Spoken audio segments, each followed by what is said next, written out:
শ্রী শ্রীমা বলছেন, মানব জন্ম অনেক সৌভাগ্যের ফল। খুব করে ভগবানকে ডেকে যাও। সংসারের মধ্যেও একটু সময় বার করে নিতে হয়। জয় শ্রী শ্রীমা, জয় শ্রী শ্রী ঠাকুর, জয় স্বামীজি মহারাজের জয়। নমস্কার বন্ধুরা, আমি রিনা। আমার চ্যানেলের আরও একটি নতুন ভিডিওতে আপনাদের সবাইকে জানাই অনেক অনেক স্বাগতম। আশা করছি মায়ের কৃপায় আপনারা সকলে ভালো আছেন, আমিও ভালো আছি।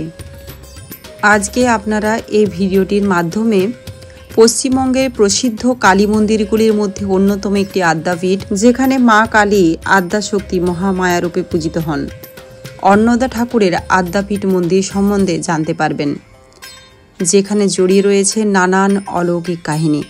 কিভাবে এই মন্দিরটি প্রতিষ্ঠিত হয়েছে সেটি আজকে জানতে পারবেন। আশা করছি ভিডিওটি ভালো লাগবে। প্রতিদিনের মতো একটি লাইক দিয়ে ভিডিওটি দেখা শুরু করবেন এবং কমেন্ট বক্সে অবশ্যই মা কালীর একবার নাম লিখে যাবেন। পশ্চিমবঙ্গের প্রসিদ্ধ কালী মন্দিরগুলির মধ্যে অন্যতম আদ্যাপীঠ। দক্ষিণেশ্বরের কিছু দূরেই দেবী আদ্যার এই পীঠস্থান, যেখানে দেবী কালী আদ্যাশক্তি মহামায়ারূপে পূজিতা হন। মন্দিরটি প্রতিষ্ঠা হয় রামকৃষ্ণদেবের শিষ্য শ্রী অন্নদা ঠাকুরের হাত ধরে। এই আদ্যাপীঠের সঙ্গে জুড়ে রয়েছে নানান অলৌকিক কাহিনী। মন্দিরের প্রতিষ্ঠাতা অন্নদাচরণ আদ্যাপীঠ মঠ প্রায় 27 বিঘা জায়গা জুড়ে অবস্থান করে। এই মন্দিরে দেবী আদ্যার মূর্তি ছাড়াও রয়েছে রাধাকৃষ্ণ ও শ্রীরামকৃষ্ণের ধ্যানরত মূর্তি। মন্দিরের প্রতিষ্ঠাতা অন্নদা ঠাকুর ছিলেন বাংলাদেশের চট্টগ্রামের বাসিন্দা। তার পৈতৃক নাম অন্নদাচরণ ভট্টাচার্য। তিনি আয়ুর্বেদ চিকিৎসক হতে চেয়েছিলেন। সালটা ছিল বাংলা 1321। চট্টগ্রাম থেকে কলকাতায় কবিরাজি পড়তে এসে কলকাতার আমহার্স্ট স্ট্রিটে এক বন্ধুর বাড়িতে থাকতেন। সেখান থেকেই বৃত্তি নিয়ে পাশ করেন কবিরাজি। বন্ধুর বাবার সাহায্যেই কবিরাজের ডিসপেন্সারির জন্য দোকান ভাড়া নিয়েছিলেন। আদ্যাপীঠ মূলত 1915 সালে অন্নদাচরণ ভট্টাচার্যের অনুগামীদের দ্বারা প্রতিষ্ঠিত হয়েছিল। তবে বর্তমান মন্দিরটি নির্মিত হয়েছিল 1967 সালে। অন্নদা ঠাকুরকে স্বপ্নাদেশ দেন আদ্যামা ও শ্রীরামকৃষ্ণ। অন্নদাচরণ একদিন স্বপ্নাদেশ পান শ্রীরামকৃষ্ণের। স্বপ্নাদেশে শ্রীরামকৃষ্ণ তাঁকে ইডেন গার্ডেন্সে গিয়ে সেখানে ঝিলের পাশে নারকেল ও পাকুড় গাছের কাছ থেকে কালী মূর্তি নিয়ে আসতে বলেন। স্বপ্নাদেশ অনুযায়ী তিনি সেখানে যান এবং ঝিলের পাশ থেকে 18 ইঞ্চি আদ্যামায়ের কষ্টি পাথরের মূর্তি পান। সেদিন ছিল রামনবমী তিথি। আর রাতে দেবী তাঁকে দেখা দিয়ে বলেন, অন্নদা, কাল বিজয়া দশমী, তুমি আমায় গঙ্গায় বিসর্জন দিও। দেবীর এই কথা শুনে অন্নদা এক প্রকার আঁতকে ওঠেন।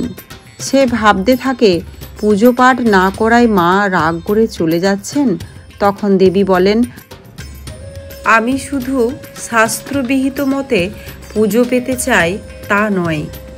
মা খাও, মা পড়ো, এমন সহজ সরল প্রাণের ভাষায় যে ভক্ত নিজের ভোগ্য বস্তু এবং ব্যবহার্য বস্তু আমাকে নিবেদন করেন, সেটাই আমার পুজো।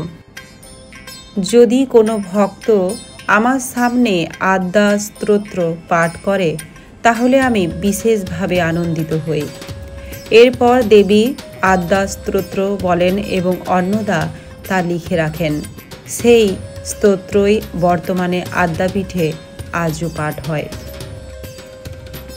পরে দেবী আদ্যার স্বপ্নাদেশ মতো অন্নদা বিজয়া দশমীতে মূর্তিটি বিসর্জন দেন মাঝ গঙ্গায়।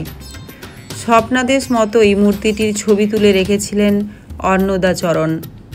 সেখান থেকেই তৈরি হয় বর্তমান আদ্যা মূর্তি। বাংলার 1325 সালে শ্রীরামকৃষ্ণ তাঁকে স্বপ্নে সন্ন্যাস দীক্ষাও দেন। আদ্যাপীঠের ভোগে রয়েছে বিশেষ বৈশিষ্ট্য। দেবী আদ্যার জন্য 22.5 সের চাল রান্না হয়। রাধাকৃষ্ণের জন্য 32.5 চাল বরাদ্দ রয়েছে এবং রামকৃষ্ণ পরমহংসদেবের ভোগ রান্না হয় 12.5 চালে। সেই ভোগ পঞ্চব্যঞ্জনে নিবেদন করা হয়। এর সঙ্গে থাকে বিশেষ পরমান্ন ভোগ। অন্নদা ঠাকুর নির্দেশ দিয়েছিলেন বৃহৎ ভোগ মন্দিরে যাবে না, মন্দিরের পাশে ভোগালয়ে তা সাজিয়ে দেওয়া হবে, সেখানেই নিবেদন করা হবে ভোগ। তার নির্দেশ মতো শুধুমাত্র পরমান্ন ভোগ দেবীর কাছে যায় আজও। এছাড়া রাতে নিবেদন করা হয় ঘি এবং উৎকৃষ্ট চাল দিয়ে তৈরি অমৃত ভোগ।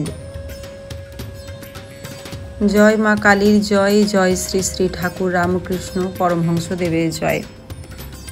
সকলেই শুনলেন কিভাবে অন্নদা ঠাকুরকে স্বপ্নাদেশ দিয়েছিলেন আদ্যামা এবং শ্রী রামকৃষ্ণ, এবং সেই স্বপ্নাদেশ মতো কিভাবে মায়ের পুজো আজও হয়ে আসছে। সমস্তটাই আপনাদের সামনে তুলে ধরলাম। আশা করছি ভিডিওটি আপনাদের ভালো লেগেছে। সকলেই লাইক করবেন, কমেন্টে মা কালীর নাম লিখে যাবেন, ঠাকুরের নাম লিখে যাবেন। সকলকে অনেক অনেক ধন্যবাদ এতক্ষণ আমার সাথে থাকার জন্য। দেখা হচ্ছে নতুন আবার একটা ভিডিও নিয়ে। ঈশ্বরের কাছে প্রার্থনা করি সকলে সুস্থ থাকবেন, ভালো থাকবেন।